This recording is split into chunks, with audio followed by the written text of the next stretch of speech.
I remember going around with some of my younger colleagues at that time, picking people's opinion on what they thought could be done to help that world we want, that we were always talking about. In Accra, in one of the communities, just when we have finished the consultations, an elderly woman called us back and said, I want to thank you people. Then we asked, we didn't bring you money, we didn't do anything, we just engaged. Say, yes, I also feel very important because you've made me understand that it's a global document. And right at this micro level, you've come to consult us. I'm very happy that at least my voice is going to be heard. And anytime I look at the document, I can trace that woman's voice based on what she spoke about and what we really needed. So it means that the little efforts we put in place can always help us make progress. We've trained 66 young people in different zones. So we've done in the northern zone, we've done in the middle zone, where we went to Sunyani for that engagement with young people, and then we did in the southern zone as well. So we trained young people on how they can, that's youth advocates more and youth CSOs who can engage at the grassroots levels so that they can get other people buying into the ideas of reducing sexual and gender-based violence and all other harmful practices. So we don't have to do it for them, but they understand and do it themselves. And then we also led in the localization of the UNICEF Youth Advocacy Guide. The Advocacy Guide is something that's supposed to guide youth advocates so that even as an individual young person, you know how you can advocate to end harmful practices, maybe among your family members or in your own community, in your school. You know how you can engage young people, you know how you can even engage adults and all of that. And so it was done a global or an African audience, but we are bringing it in the Ghanaian context. So we had to make input into the advocacy guide where we brought examples from our Ghanaian context so that other young people can understand and be able to use them to advocate. And so these were some of the issues that were running through all the colloquiums that we did. That there were issues of child and forced marriages, and there were issues of child labor, child neglect, and that is why lots of the children are walking on streets or just walking about without schooling. And there are issues of drug abuse, issues of child trafficking. But sometimes we lose sight on how these issues are affecting our general development, because once the people are not protected, they can't be productive. And once they can't be productive, they can't contribute to our economic growth. We only have to be given to them, but they don't give anything back. So what do we do about it? The question the young lady asked is always about what are MPs doing? What are you doing for us? What are you doing for us? Today I also want to change the question. What are you doing for yourself? You see, the issues you raised in your presentation about parental responsibility, child labor, drug abuse, I'm sure if you ask each of us here, these are things that are going on within our constituencies. On my part, I've spent money to try as much as possible to reduce the rate of these incidents. You know, I had a lot of teenage pregnancies in my constituency. So I teamed up with the Education Directorate to try and see if we can reduce this issue. My first term, when they were writing the BEC, there were 2 pregnant girls writing the exam. So after interacting with the Education Directorate, apparently there is a unit within the Education Directorate that is in charge of girl child, specifically for girl child education and all that. So I engaged her, and then I pumped in some money. The following year, the pregnancy increased from 2 to 5. Last year, the last BEC, it moved from 5 to 10. Yes, in my constituency, there were 10 young girls who were pregnant, but also writing the exam. So in as much as you keep asking us, what are we doing? We are doing our best. Question is, what are you also doing for yourself as you? What are you also doing for yourself? My dear lady, you asked a question, and I'm sure Betty will attest to what I'm saying.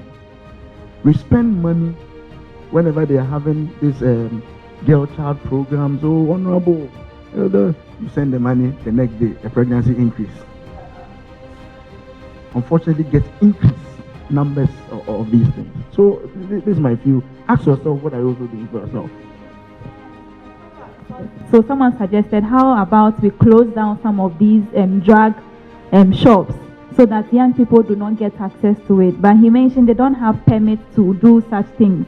When, like, no, they had drugs, yeah, drinking sports and stuff, when young people tend to be abusing those ones. Because, well, for them, they feel that that would help. If the things are not available or accessible to the young people, they won't get access to the hard drugs. When my brother gives you his example, you know, immediately we leave the scene, then they keep doing the same thing. You know, in my area, there's some guy who has opened some bar. In my area, you see, I'm being very practical. These are youth discussions. When it is 9 o'clock, 10 o'clock, and he starts the Azonto songs and all, and you make a mistake, and you pass by that area, my brother is here. You see what is happening there, and you wonder whether the youth forum you held a few weeks ago, whether indeed it was worth it. The same people you are talking to are consistently back on the streets, smoking and doing all kinds of things. And it's quite pathetic. And so I'll plead with you that when you meet them, ask them why they are not listening to all that we are also saying. So we talked about harmful practices in our communities, vis-a-vis child labor, drug abuse, trafficking, domestic violence, and the like. I appreciate when she raised the issue of advocacy, because that definitely is within the roles and responsibilities of honorable members. However, when you have the opportunity to go through the Constitution of Ghana, members of parliament are not development agents. This is one underlying factor that I want every young person to program ourselves and our minds to, so that when we meet with our honorable members, we'll be guided by the kind of questions that we ask them. When you look at the Constitution of Ghana, it has empowered the MMDCs with developmental programs. They are supposed to mobilize, they are supposed to organize, they are supposed to plan, and they are supposed to lobby for project development into their various districts. MPs support government with budgetary allocation. We also have the opportunity of, we call it oversight responsibility. And so most often when you hear of MP's Common Fund, we're just given about 4.5% of the total collection by government. And that is to help probably with social interventions such as advocacy programs, as well as monitoring. So for instance, if you are in your community and government has allocated a Get Fund school project in your community, this small percentage given to MPs is to give us the opportunity to travel and go and monitor and make sure that those projects are being executed to the latter. When my lady was talking, there's only one thing. We always say that youth is power. But the Ghanaian youth, the only thing that we are lacking is we do not have, or we do not seek for information. We do not seek for information. There is so much information available to all of us that if we decide to go out there and seek for, you realize that a lot of things policy-wise, government, parliament, we are doing to address the general issues that are confronting young people and the society in general. However, you come to, because I remember when Dr. Kusi was speaking, he talked about free SHS. Fantastic program. But the question is, if we the young people are doing our research very well, we will be able to ask the right questions. What has the impact of free SHS been on the young person in Ghana? Like Aki also mentioned, Curious Minds have for the past 27 years done well to engage young people, children and young people. I don't know where I would have been if I wasn't brought up through that kind of system, because it was a club by then. We go to BBC, do radio programs, learn about the UN Convention on the Rights of the Child, learn about the Children's Act 560. We made it our handbook so that at least we can engage fellow young people on the various issues that affect us. And I could hit my chest and say our shout for the elimination or abolishment of corporal punishments contributed to we seeing that kind of change, where in most institutions you don't find pains being used in the classrooms, although some people might think it might have spoiled some of the kids. But yes, to speak to a lot of these issues that have been raised here, in as much as members of parliament are also doing their best, and then also making sure they vote significant amounts of funds to be able to help solve issues at the community level, there seems to be still a deficit both in the financial aspect and then in the mindset of the people over there. We are looking at a generation of people who don't think the way we used to do previously. Although things have been smart, unfortunately it has made people a lot more lazy. And people will be much comfortable having a quick way to earn money than to put in some extra work or significant work. And so we are looking at a case where members of parliament who are actually dedicated to seeing a change work closely with both traditional leaders and then development people like Curious Minds and UNICEF to help plug these gaps. Sometimes, as children, initially it was believed that maybe in order to advertise probably an alcoholic beverage, you do it at night when the children are asleep. Now the children don't sleep. So it's close to impossible to say that you can safely do some of these things. And because of that, sometimes children or young people become perpetrators of some of these harmful practices that we are trying to fight against. So I want to know, how much control does the government have over the media? I'm a young person. I'm here. How can I help? What do you want me to do? The other question is, Mavis asked a question that wasn't so clarified with it. She said, how often do you raise this kind of issues in Parliament? How often do you talk about it? Let you know why MMDs, the assemblies, are not being so much responsible for these programs with respect to the youth. You see, in this country, everything is about member of parliament. That is the misconception we've taken to ourselves. When it comes to road construction, member of parliament. When it comes to building of health facilities, member of parliament. When it comes to educational facilities, members of parliament. When it comes to youth development, members of parliament. When it comes to school fees, members of parliament. Hospital bills, members of parliament. So realize that the MMDs are not being responsible. And you also have the mind, say the MP does everything. So until we change this notion about members of parliament, other stakeholders will not be responsible for youth programs. Basically, these problems we talked about, we're talking about teenage pregnancy, drug abuse, blah, blah, blah. And I'm glad in the presentation, we're able to identify some contributory factors. Inability, high levels of poverty in communities, inadequate knowledge, inability of information, and all those kind of things. I made mention in my opening statement that one thing I like about the youth is innovations.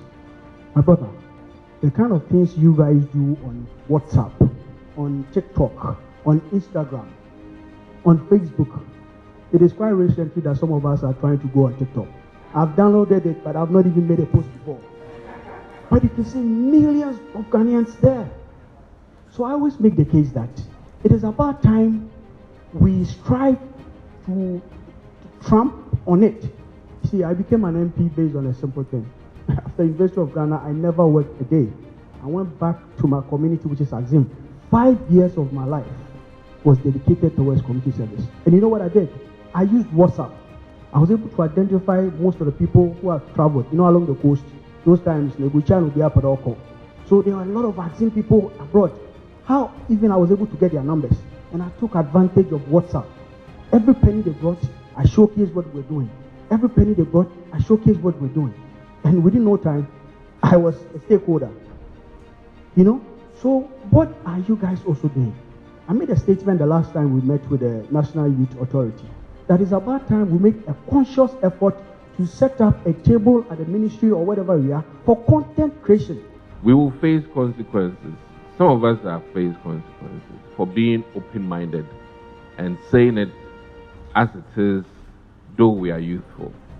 And I think that more youth started trauma junior. Eventually, our parents will give in. In a way, it can't be a year about youth. In a way, I'm encouraging the youth to be daring, because as I conclude, let me share with you, sir, when Bill Gates said he could do Microsoft, professors of computing thought it was impossible.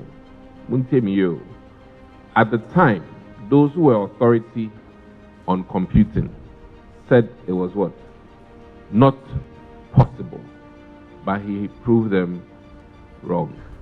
And that is why the youth have in them the ability and possibility of doing things that are what? Impossible. And because I'm also medical, let me share with you, sir, the doctor who showed the world how to put medicine in the heart direct through a vein, he was sacked by his professor, Muntemiye, in Germany, because his professor thought it was the most ridiculous thing to put drug from the vein into the heart straight. He was sacked. And you know what? 2 or 3 years later, the medical authorities of the world gave this man a Nobel Prize because it had not been thought of, but he had broken ground to deliver drug direct to the heart. And these are some of the profound things. But let me just add that you should do things cautiously. When we talk about the youth, of course, we know youth is power. And so I believe that if we really want change, largely depends on the ability of the youth to voice out and then, make their voices heard. And so I believe that as young people, there's a lot more for us to do. As my brother rightly said, I just want to say that youth is power, and I love being youth. I love the youth. Today, I am happy to call myself a member of parliament because of the support I enjoyed from the young people of my constituency. Had it not been for their support, I don't think I would have been able to make it. So I am very proud of the youth, but yet I strongly believe that there is more. Here in Ghana, we don't have that environment to enable us to go far in what we intend knowing. Sometimes they do misinterpret being courageous with being disrespect. Or the moment you start to question someone in order to understand what the person is doing, they try to misinterpret that one with disrespect. So I think this forum is a nice forum, and together, and we being members of parliament, when the opportunity is given, and we advise people that even in our society, when one is ready to know something, that person should be encouraged. The other thing is policies of health, where we provide free or close to free care in terms of pregnancy prevention. And on that note, outside how many women are liberated here in Ghana because they have morning after pills, they have contraception medications, which is not the same in all countries. So I can say that governmental policies that are supporting contraceptive use is also an intervention. Many girls who would have been pregnant and then not go to school are in school now. And let me also cite that the Minister of Education did something remarkable.